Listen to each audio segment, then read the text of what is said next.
Иір тамақ ауруын емдейді. Иір тамырының өзіне тән хош иісі және ауыз күйдірерлік ащы дәмі, көп құрамды эфир майы бар өсімдік. Көл жағасында өсетін бұл тіршілік иесі емдік қасиетке ие. Сонымен бірге оның құрамында аскорбин қышқылы иерлік зат шайыр крахмал болады. Өсімдіктің тамыр сабағы мен жапырақтарын емдік мақсатта пайдаланады. Одан жасалған дәрілерді халық арасында қырқылық ауруына қарсы тырысқақ, тұмау, сонымен қатар бөртпе, сүзек кезінде қолданған. Қазір де халық емі ретінде қолданады. Иірдің сабағын қайнатып, қоймалжың затты суға қосып, кейде кептіріп ішеді.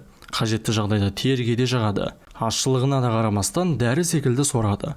Иірдің тамыр сабағынан жасалған препараттарды тәбет ашатын, асқазан ішек жолының қызметін реттейтін дәрі ретінде пайдалануға болады. Оның тамыр сабағынан жасалған ұнтақты асқазан қыжылдап, бүйрек пен қуық қабынып ауырған кезде ішеді, және тіс жуатын ұнтаққа да араластырып, тіс тазалауға болады.